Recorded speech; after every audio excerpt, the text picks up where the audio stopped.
오늘 우리에게 주신 하나님의 말씀은 디모데후서 4장 9절부터 13절 말씀입니다. 주제는 겨울이 오기 전에 라고 하는 말씀으로 은혜를 나누도록 하겠습니다. 한때 이런 생각을 해본 적이 있습니다. 인생에도 준비 기간이 있으면 얼마나 좋을까 라는 생각입니다. 내가 살아왔던 인생의 어느 한 시점으로 돌아가서 다시 살 수 있다면 얼마나 좋을까라는 생각 말입니다. 아마 이런 생각을 여러분도 한 번쯤은 가져보았을 거라고 생각이 듭니다.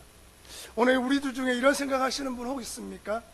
내가 다시 결혼을 결정해야 할 시점으로 돌아간다면 저 사람하고는 안 만났을 건데 그때 무슨 콩깍지가 그렇게 두껍게 꼈는지 내가 다시 돌아갈 수만 있다면 저 인간하고는 얼굴을 안 마주칠 건데 혹시 그런 분 계시지는 않겠죠? 네.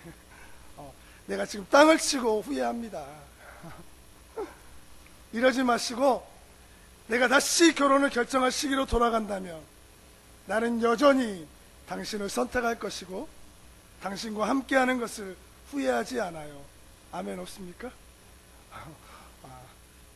나도 그러는데 우리 아내는 동의할지 한번 질문을 해봐야 될 것 같습니다. 자녀를 키우며 겪는 시행착오를 놓고 아이들의 의견대로 조금만 더 양보하고 의견을 들어주어 결정했으면 좋았을 텐데 그때로 다시 돌아갈 수만 있다면 학창시절로 돌아가서 그때 그 결정을 내리지 않았다면 어쩌면 내 인생이 이렇게 달라졌을 수도 있지 않았을까. 또 부모님을 떠나보내며 그때 살아계실 때 나 살기 바빠서 부모님 한 번 더 찾아뵙지 못하고 부모님께 더 맛있는 것 드리지 못했던 그것을 돌아보면서 그때로 내가 다시 돌아갈 수만 있다면 이런 생각들을 사람들은 하게 되는 것 같아요. 그리고 벌써 12월이 되었습니다. 작년 이맘때 저희는 이제 한평 들꽃세상이라는 곳에 가서 펜션집을 잡아서 교회 가족들이 첫 1박 2일을 가져서 지냈던 것이 엊그제 같은데 벌써 새해를 준비하는 또 2018년 마무리하는 시간이 되었습니다. 누군가는 18년도 1월달로 다시 돌아가서 그 결정과 판단을 잘 내렸다면 어쩌면 한 달밖에 남지 않은 시간을 좀 더 유익하게 보낼 수 있었을 텐데 라고 생각하시는 분도 있지 않을까라는 생각이 들었습니다. 그래서 인생은 꼭 한 번 주어졌기 때문에 일생이라고 말합니다. 우리의 인생은 하나님께서 섭리하심에 따라 공평하게 모두 한 번 주어졌다고 하는 거예요. 가만히 생각해 보면 이 세상 길은 돌아갈 수가 있습니다. 집에다가 물건을 놔두고 와서 다시 집에 돌아갈 수도 있고 또 돌아왔던 길이 이제 어렵고 힘들면 궁금하면 다시 그 길에 가서 어떻게 왔는지 그 길을 찾을 수도 있는 것 같아요. 하지만 걸어왔던 인생길은 되돌아갈 수가 없습니다. 그래서 인생은 연습도 시행착오도 없습니다. 오직 한 번 걸어가는 직선만이 있을 뿐입니다. 그렇게 인생에는 리허설이라는 게 없다고 하는 겁니다. 이런 리허설이 없는 인생을 보내면서 어떻게 남은 이 12월 한 달을 그리고 우리에게 주어진 삶의 시간을 후회 없이 가치 있게 보낼 수 있을까 한번 고민해 보았습니다. 오늘 본문은 사도 바울이 로마 감옥에 두 번째 투옥되어 있는 상황을 이야기해 주고 있어요. 그 당시 상황으로 보아서 그는 이제 멀지 않는 시간에 인생을 마감하는 그 죽음의 시간을 준비하고 있는 것 같습니다. 현재 나이도 70이 넘어서 노인이지만 그가 병들어서 늙어서 죽어가는 것이 아니라 그가 처한 여러 가지 상황들이 아마 내년 봄쯤 되면 그가 이제 죽게 될 것이라고 하는 그것을 예감했던 것 같습니다. 그래서 6절에는 그가 이렇게 표현하는데요. 디모데 4장 6절 같이 한번 읽어보겠습니다. 시작.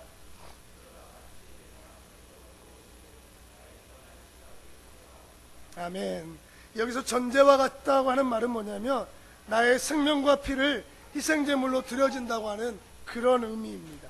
그리고 그때가 가까웠다고 말합니다. 즉 자신의 죽음이 바로 앞에 있음을 예감하고 삶을 정리하는 그 마지막 순간이 되었다고 하는 것을 이야기하고 있습니다. 그래서 무엇보다 그는 세상에 떠날 그 시간이 가까워짐을 알고 만감이 교차하고 있는 겁니다. 그래서 그 순간에 사랑하는 아들, 믿음의 아들, 자신이 믿음으로 낳았던 디모데가 그리워졌습니다.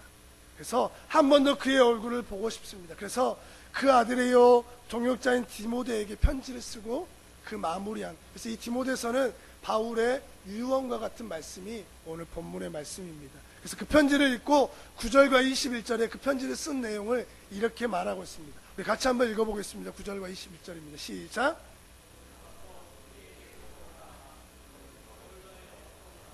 으블로와 부데와 리노와 글라우디아와 모든 형제가 다 내게 문안하느니라. 아멘. 그 이유를 단순하게 생각하면 겨울을 지나기 위해 따뜻한 외투가 필요했던 모양입니다. 그리고 가죽종이에 쓴 책, 어떤 사람은 그냥 일반 서적이라고도 말하기도 하고 어떤 학자는 성경책이라고도 말하는데 저는 이게 이제 성경책이라고도 번역해도 전혀 무리가 없을 것 같습니다. 그래서 성경책을 가져오라고 부탁합니다. 지금 바울은 죽음을 앞둔 시점, 즉 자신이 만난 인생의 겨울이 오기 전에 지금까지 준비해야 할 것들이 있어서 사랑하는 디모데에게 속히 오라고 하고 있습니다. 그래서 오늘 본문에서 겨울은 계절의 변화를 설명하기도 하지만 더 깊은 영적인 의미는 인생의 겨울이 있다고 하는 거예요.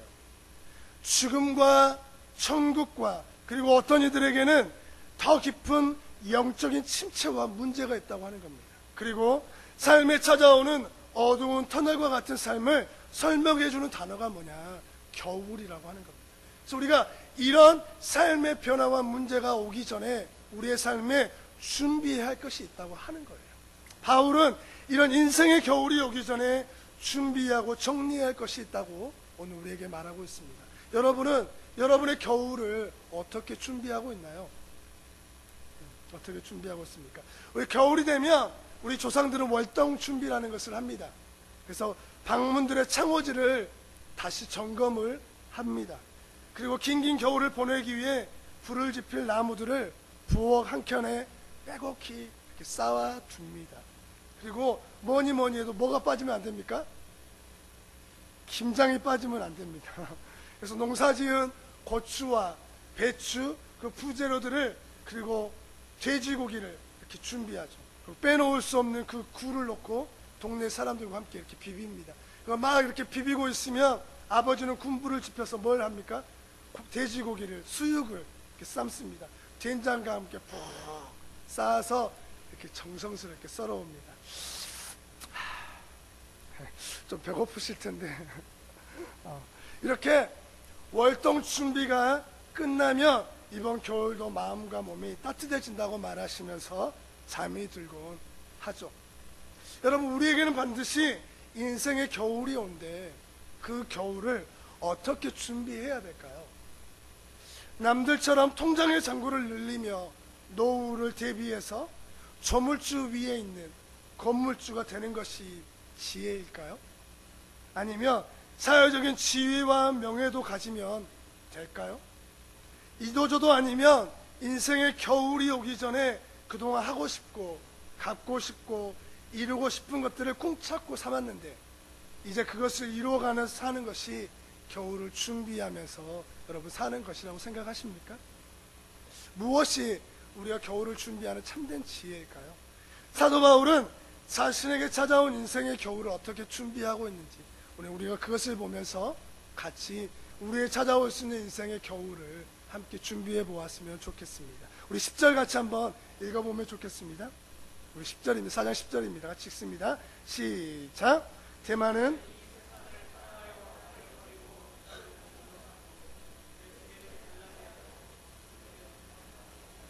아멘. 이 사도 바울은 자신에게 찾아온 겨울을 떠나보냄과 함께함이라는 단어로 준비하고 있습니다. 오늘 본문을 자세히 살펴보니까 막 떠난다고 하는 이야기가 참 많이 나옵니다.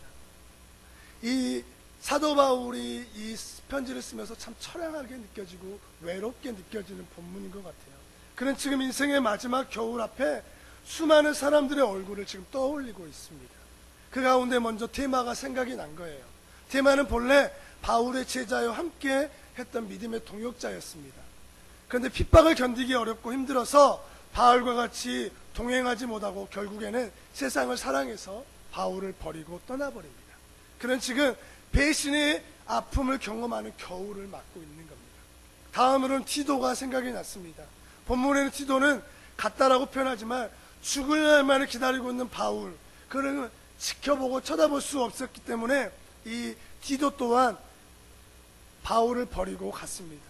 또 갈라디아로 간 그레스게, 또 이렇게 자신에게 해를 많이 입혔던 구리장색 알렉산더, 결국은 모두 떠나가 버리고 바울 곁에는 의사인 누가만 남아서 그를 지켜보고 있는 게 바울의 노년의 모습이라고 하는 겁니다. 어쩌면 이것이 우리가 만나는 인생의 겨울이라고 하는 거예요. 겨울이 되면 모든 것이 떠납니다. 마치 나무에 붙어있는 잎사귀들이 하나둘 떨어지듯 나가듯이 관계들이 떨어져 나간다고 하는 거예요. 물질의 겨울과 경강의 거울이 우리에게 혹독히 찾아온다고 하는 겁니다. 영적으로 겨울이 되면 기도할 수 없는 마음, 하나님을 신뢰함으로 지금껏 살아왔는데 무슨 일이 있었는지 모르지만 그 신뢰함에 금이 가기 시작을 합니다. 작은 일에 감사하던 그 마음이 이제 은혜가 고갈되어서 원망과 불평이 그 입술에 시작이 되어집니다. 하나님의 손을 의지하고 그분의 도우심을 구하며 살았던 삶보다 세상을 의지하며 세상의 방법을 구하는 사람들이 승리하는 것처럼 보이는 그런 겨울이 찾아옵니다. 하나님의 방법은 실패자처럼 보입니다. 하나님의 나를 향한 하나님의 뜻이 좌절된 것처럼 보이는 겨울이 찾아온 겁니다. 바울은 이런 겨울을 잘 떠나보내고 있습니다. 그 마음에 이런 일들로 찾아오는 외로움과 적막함, 또 배신의 마음을 잘 떠나고 보냈는데요. 그 일이 어떻게 가능했는가 보니까 4장 7절 8절입니다. 같이 한번 읽어보겠습니다. 같이 시작. 나는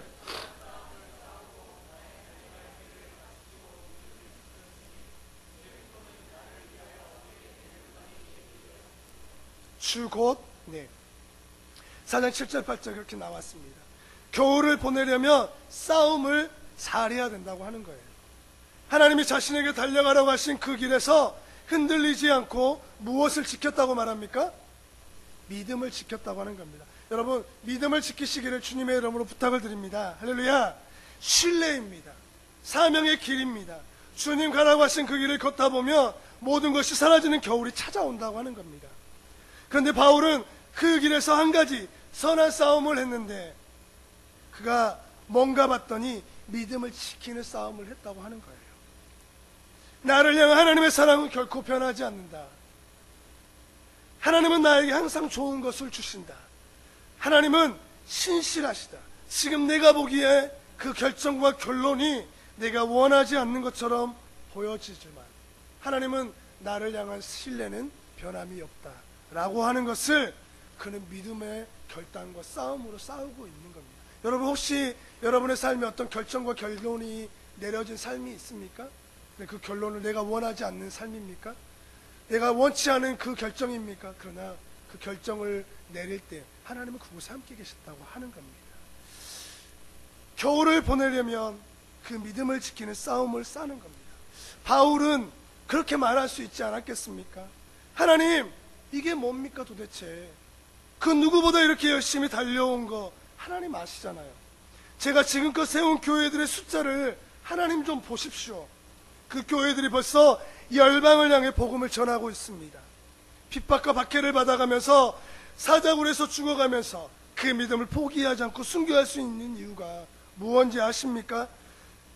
제가 가르친 제자들이고 그들이 나에게 배운 믿음이기 때문에 그렇습니다. 그런데 이게 뭡니까? 그 보상이 차디찬 감옥이란 말입니까? 추운 겨울 버틸 수 있는 외투 하나 없습니다. 저는 이것까지 이해가 됩니다. 하지만 그렇게 함께하고 죽을 때까지 맹세했던 사람들이 하나둘 세상을 사랑해서 나를 배신하고 떠나고 자신의 사역을 위해 떠난다니 너무 허무하고 외롭습니다. 이렇게 바울은 말할 수 있지 않았겠습니까? 그런데 바울은 그렇게 말하지 않고 나의 달려갈 길을 가고 선한 싸움을 싸우고 이런 흔들릴 수 있는 마음을 믿음으로 지켰다고 말하고 있는 것입니다. 할렐루야. 사랑하는 여러분, 오늘 여러분에게 떠남이라고 하는 겨울을 어떻게 준비하고 있습니까? 내 삶에 이뤄져 버린 것들이 있다면, 내 삶에 포기되어지는 떠남이 있는데 그 떠남을 어떻게 준비하고 있습니까? 그 겨울 앞에 원망과 불평을 하고 계십니까? 아니면 믿음의 고백으로 하나님이 함께 하시겠다고 하는 그 믿음의 고백을 지금 하고 계시냐고 하는 겁니다. 두 번째, 바울은 떠나보냄을 주 안에서 받아들인 후에 함께함이라고 하는 것을 인정하고 있습니다. 그게 11절입니다. 우리 11절 한번 같이 읽어보겠습니다. 시작. 누가만 나와 함께 있느니라. 아멘. 특별히 디모데에게 부탁하기를, 디모데 올 때 누구를 데리고 오라고 합니까? 마가입니다. 그렇다면 왜 마가를 데리고 오라겠을까? 마가는 바울과 함께 1차 전도 여행을 떠났던 사람이죠. 근데 그가 선교 여행을 갔는데 선교 여행이 지금같이 그렇게 많이 환경이 좋지 않았던 것 같습니다. 그는 또한 우리가 잘 아는 것처럼 마가의 다락방이라고 하는 것처럼 120명이 한꺼번에 들어갈 수 있는 그런 공간을 가지고 있는 부잣집 아들입니다. 그렇기 때문에 부잣집 아들로 살아왔기 때문에 그 마음이 유약하고 많이 싸움을, 그런 세상의 환경에 대해서 싸움을 많이 싸워보지 않았던 사람입니다. 그 전도 여행을 갔는데 너무 힘들기 때문에 바울 중도에 포기해버리고 도망치듯 나와버렸습니다. 이 일로 바울은 2차 전도 여행 때 마가가 찾아와서 내가 다시 한번 선교 여행을 갈게요 라고 말하니까 바울의 마음에 도저히 용납이 안 되는 겁니다. 그 마가가. 그래서 끝내 허락하지 않자 결국에는 마가의 일로 동역자 누굽니까? 바나바와 갈라져 버려서 선교 여행을 떨어져서 나가게 됩니다. 예물단지와 같은 마가였습니다. 그 마가가 열심을 내고 나중에 충성을 다합니다. 그리고 우리가 잘 아는 것처럼 베드로의 수조자가 되어서 마가 요한이 쓴 마가복음이라고 하는 그 성경을 기록하는 저자가 되기도 합니다. 사도 바울이 로마 감옥에 얼마 후에 세상을 떠나게 되는데 가만히 생각해 보니까 그때 섭섭했던 마가의 얼굴이 떠오른 거예요. 자기가 당연히 해야 할 일인 것인데 그때 마가가 얼마나 마음이 아팠을까, 얼마나 괴로웠을까. 내가 만나서 저를 위로해 주어야겠다. 마가야, 그때 마음이 많이 아팠지? 내가 너를 용서하고 너도 나를 용서해 주라 라고 하는 그 말을 하고 싶었던 거죠. 이 말을 꼭 하고 가야겠다는 생각이 들었습니다. 그래서 용서하고 함께하고 싶은 마음으로 마가를 데려오라고 그렇게 부탁을 하고 있습니다. 바울은 자신에게 찾아온 겨울을 어떻게 준비합니까? 성도와의 교제를 통해 그 겨울을 따뜻하게 보내고 싶어 한 거예요. 디모데도 보고 싶고 마가도 보고 싶고 또 김 집사님도 보고 싶고 박 집사님도 보고 싶은 거예요. 또 그 권사님, 그 장로님도 왠지 모르게 보고 싶었던 겁니다. 미국의 평신도 설교자였던 D.L. 무디라고 하는 사람이 있습니다. 그는 교회의 한 성도가 너무 오랫동안 나오지 않자 신방을 갔다고 그럽니다. 집에 들어가 보니까 따뜻한 벽난로에 이렇게 그 숯이 피어져 있는 아주 따뜻함을 느끼는 벽난로가 있었습니다. 이런저런 이야기를 나누는 중에 이제 그 D.L. 무디가 여자 집사님에게 부탁을 한 겁니다. 이제 그만 교회에 나와서 함께 예배하며 다시 새롭게 되어지면 좋겠습니다 라고 말하니까 그 여자 집사님이 그랬다고 그럽니다. 좀 쉬고 싶어요. 저만 조금만 놔두면 안 되겠습니까? 라고 그렇게 말만 계속 되반복하는 겁니다. 그래서 무슨 일인지 모르겠지만 설득할 수 없게 되자 그 집을 떠나면서 저기 벽난로에 있는 숯 중에 하나를 집어 올렸습니다. 그리고 밖에 꽁꽁 얼어붙어 있는 그 밖에 숯을 내어 던져버리고 그리고 그 집을 나섰습니다. 여러분, 무슨 메시지를 주려고 하는 것처럼 보이지 않습니까? 무슨 메시지를 주려고 무디는 말하는 걸까요? 나 혼자는 타오르는 것은 뭐가 있다고 하는 겁니까? 한계가 있다고 하는 거예요. 우리에게는 서로의 체온이 필요하다고 하는 겁니다. 그래서 솔로몬이 쓴 전도서에는 이런 말씀이 있습니다. 4장 11절 같이 읽어보겠습니다. 시작. 또 두 사람이 함께 누우며 따뜻하거니와 한 사람이면 어찌 따뜻하랴. 아멘. 여러분, 누구에게나 겨울은 찾아온대요. 바울은 이 겨울을 준비하는 지혜를 어디서 찾는가 봤더니 바로 성도의 교제, 교회 공동체에 속하여 믿음을 나누고 삶을 나누며 사는 그 삶에 함께 하라고 이야기를 하는 거예요. 바울에게 누가가 필요하고 디모데와 마가가 필요했다면 저와 여러분에게 당연히 지체들이 필요하지 않겠습니까? 서로의 체온이 있어야 겨울을 나는 거예요. 오늘 옆에 있는 지체들과 가족들을 우리에게 왜 주셨습니까? 여러분, 주님의 몸된 교회를 우리에게 왜 주셨습니까?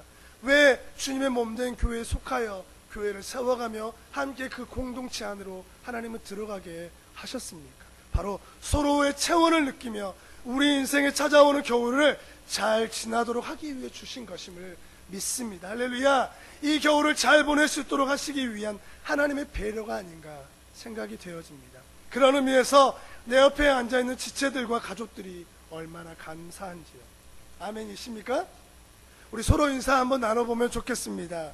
좀 보기 싫더라도 우리 한 번 더 인사하시면서 당신 때문에 따뜻합니다 라고 한번 인사 한번 하겠습니다.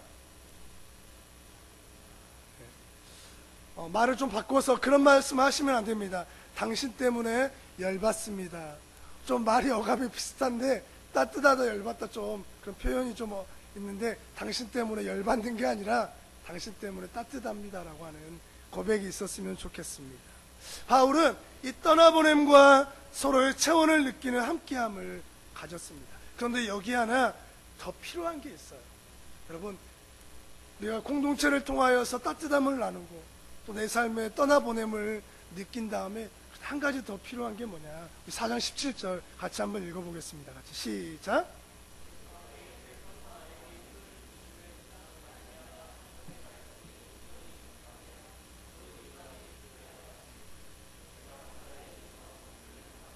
아멘. 잘 떠나보냈습니다. 서로의 체온을 위해 공동체 안에, 교회 안에 깊은 교제를 나누었습니다. 그리고 바울은 자신 곁에 서서 날마다 힘을 주고 계시는 주님을 바라봅니다. 할렐루야. 사도 바울은 자신의 삶에 찾아온 겨울을 주님과 함께 보내고 있는 거예요. 사도 바울의 이야기를 설교로 준비하면서 한 주를 참 많이 묵상했습니다. 수요일 새벽 주일 말씀과 나눔을 위해 기도하는데 하나의 그림이 제 앞에 그려졌습니다. 차디찬 감옥에 자신에게 찾아온 겨울을 준비하고 있는 노년의 바울이 보였습니다. 그의 모습은 청년 바울이 아니었습니다. 예루살렘에 큰 핍박이 일어날 때에 그리스도인들을 잡아 죽여도 좋다는 문서를 들고 당당하게 서 있던 그런 바울의 모습도, 스데반이 돌에 맞아 죽을 때에 그의 옷을 벗어 던지며 그의 죽음을 당연히 여겼던 바울의 모습도 아니었습니다. 너무도 당당하고 화려했던 그 청년의 건장함이 아니라 이제 70이 훌쩍 넘어 뛰어넘은 노인이 내 앞에 앉아서 마치 이야기를 거는 것처럼 들렸습니다. 나의 모습이 초라해 보입니까? 머리에 서리가 내리고 하얗게 변한 이 모습을 보며 추운 바람과 핍박의 흔적을 고스란히 담긴 얼굴의 주름과 몸에 베인 상처들을 바라보며 하나님을 위해 죽을 고비를 넘기며 세계의 여러 나라를 돌아다니며 이방인들에게 복음을 전한 삶의 결과가 고작 이거밖에 안 된다고 생각하며 나를 그런 눈으로 쳐다보지 말라고 이야기하는 것 같았습니다. 모 목사님, 당신에게도 이런 겨울이 찾아올 겁니다. 그때를 잘 준비하세요. 이 말이 나에게 들리는데 참 감당이 안 됐습니다. 많이 참 눈물이 났습니다. 어쩌면 나는 내 인생의 겨울을 생각해 보지도 않고 모든 만물이 소생하듯 찾아오는 늘 봄만을 기다렸던 사람이었던 것이죠. 봄과 같은 교회의 부흥을 꿈꿨습니다. 봄과 같이 잃어버린 영혼들이 교회에 몰려오는 꿈을 꾸고 있었습니다. 봄과 같이 사역의 문이 열리고 물질의 문이 열리고 제가 기도하며 응답이 되고 막혔던 문제들이 풀리고 병에서 자유롭게 되는 그런 아름다운 봄날을 꿈꿨던 거예요. 그런데 그렇게 원하는 아름다운 봄날과 같이 교회에는 바뀌어져 있을 수 있는데 그곳에 만약 주님이 계시지 않는다면 어떡할까? 내가 가고 싶고 이루고 싶은 곳을 늘 나는 동경하고 꿈꾸고 살았는데 막상 그곳에 가보니 주님이 나와 함께 하지 않는다면 그게 무슨 소용일까? 참 마음이 많이 무거웠습니다. 그런데 이런 마음이 저에게만 있었던 마음이 아니었던 거예요. 언젠가 혁신에 있는 어떤 목사님과 이야기를 나누는 대화가 생각이 났습니다. 그 목사님은 저에게 물었습니다. 목사님, 혁신에 살고 있는 크리스찬들의 특징이 무엇인지 아세요? 참 궁금했습니다. 대뜸 저에게 하시는 이야기가 그들에게는 문제와 어려움이 없어요. 그래서 저는 그러면 좋은 거 아닌가요? 하나님 안에서 문제와 어려움을 해결받았기에 평안한 거잖아요 라고 대답했더니 그게 아니라는 거예요. 현대 크리스찬들이 모두 그런 것은 아니지만 많은 사람들이 좋은 직장과 좋은 등급으로 인하여서 얻은 수입, 물질의 채워줌으로 보장된 삶, 좋은 차와 좋은 집으로 인해 주어지는 평안으로 문제와 어려움이 없다는 생각을 한다는 이야기를 들려주었던 겁니다. 가만히 교회에 들어와 그 이야기를 묵상해 보았습니다. 참 알지 못하는 눈물이 많이 났습니다.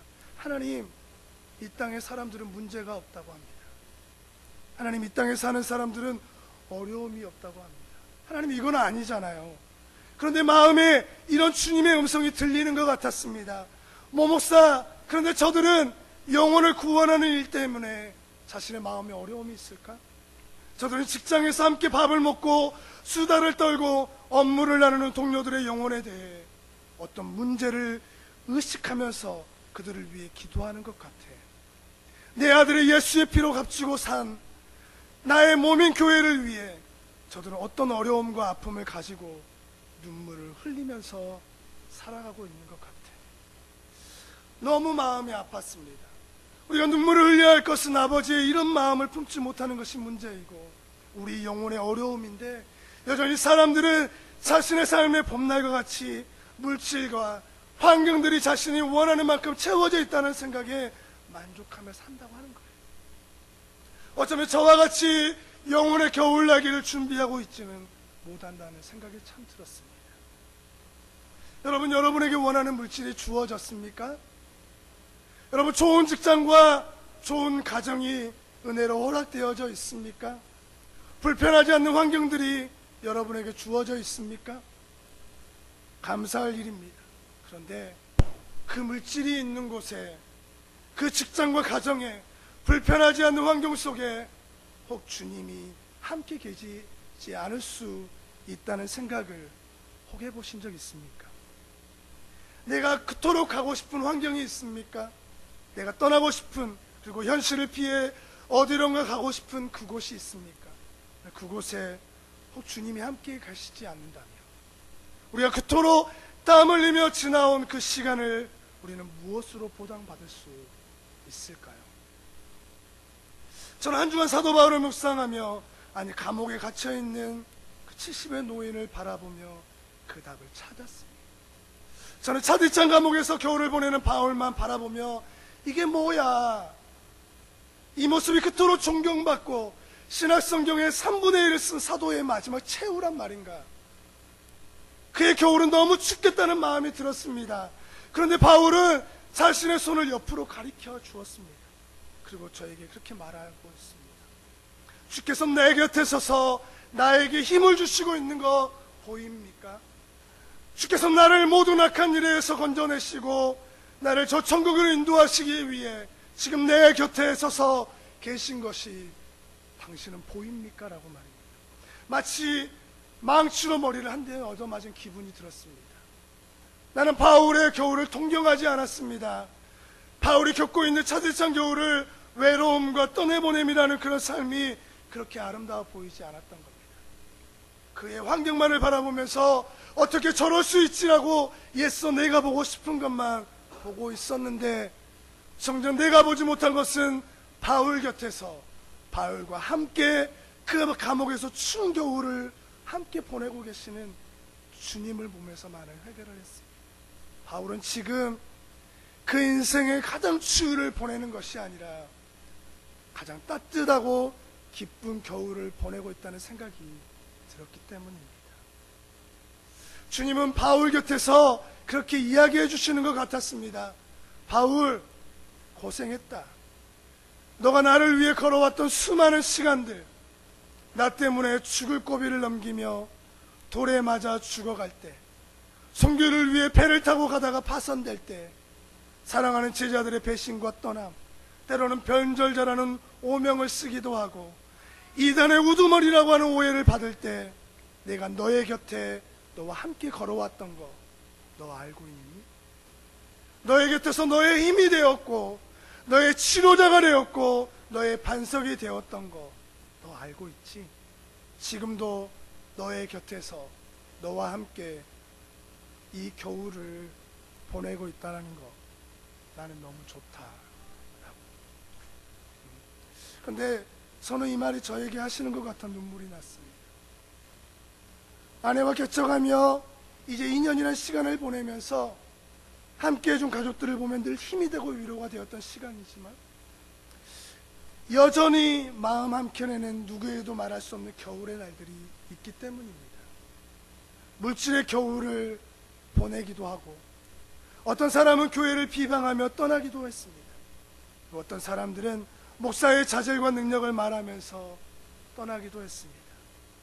또 예배에 새로운 방문자들은 오지만 그 다음 주가 되면 여전히 연약한 교회의 모습, 개척교회를 보면서 다시야 오지 않는 희망 고문에 사로잡혀 그 발걸음을 내내 기다리는 긴 겨울을 보내기도 했습니다.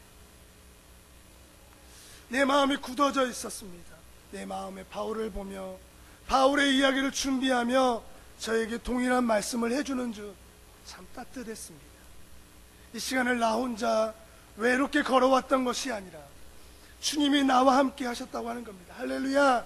그 주님이 우리 곁에 함께하고 계셨고 그 겨울을 보낼 수 있도록 우리 사랑하는 가족들 그리고 여러분들을 보내주셔서 외롭지 않도록 그리고 추운 겨울을 서로의 체온으로 따뜻하게 보내라고 이제 여러분과 같이 아름다운 봄을 준비할 수 있도록 이곳에서 여러분을 보내주셨다는 것이 얼마나 감사가 되었는지 한 주를 그렇게 돌아보았습니다. 말씀을 맺으면서 오늘 여러분의 옆에는 어떤 겨울이 찾아와 있습니까? 그리고 어떤 겨울을 여러분은 준비하고 계십니까? 물질의 겨울입니까? 관계가 깨지고 질병으로 인해 찾아온 겨울입니까? 아니면 내 앞에 불투명한 미래를 향한 두려움이라고 하는 겨울입니까? 앞서 말했듯이 혹 내 삶은 아무런 문제와 어려움이 없기에 봄날과 같이 따뜻하다고 생각했는데 그 봄날에 놓치고 살았던 잃어버린 영혼들을 향한 눈물과 교회를 향한 사랑, 아버지의 마음이 있는 이곳 나주를 바라보시면서 더 큰 가치와 뜻을 위해 함께 문제를 느끼고 함께 어려워하며 함께 기도하는 저와 여러분이 되시기를 주님의 이름으로 부탁드립니다. 할렐루야.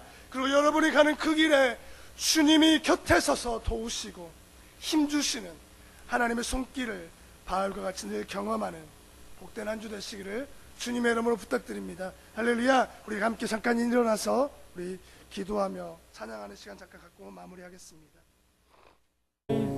하나님, 사도 바울의 노년을 보며 우리 마음에 드는 생각은 이게 단가 이렇게 추운 겨울을 보내는 게 그의 마지막인가라고 생각했는데 주님은 그 바울 곁에서 그 추운 겨울을 함께 보내고 계셨습니다. 그러게 그 겨울은 가장 춥고 혹독한 겨울이 아니라 그 어떠한 겨울보다 가장 따뜻한 겨울이었음을 보았습니다. 하나님, 오늘 우리의 삶에 주님은 계십니까? 내 삶에 주님이 함께하고 계십니까? 그곳에 주님이 함께 떠나신다고 말씀하십니까? 나 그 주님과 함께 걸어가며 그 주님과 함께 영혼을 사랑하며 또 주님의 몸된 피로 산 교회에 속하여서 교회를 세워가는 그 복된 삶의 여정을 함께 걸어갈 수 있도록 인도하여 주시옵소서. 이제는 우리 주 예수 그리스도의 은혜와 아버지 하나님의 극진하신 사랑과 성령님의 깨닫게 하여 주시고 우리의 마음에 새겨주신 은혜를 따라 이 긴 겨울을 주님과 함께 걸어갈 것입니다. 차디찬 혹독한 겨울을 주님이 내 곁에 계셔서 함께 걸어가 주실 겁니다 라고 고백하는 사랑하는 우리 혁신교회 가족들 위에와 오늘 방문해 주셨던 방문자들 위에 특별히 또 앞길을 향하여 나아가는 우리 임 목사님 위에 또 돌아가는 발걸음 위에 이제로부터 영원토록 함께하여 주시기를 간절히 축원하옵나이다.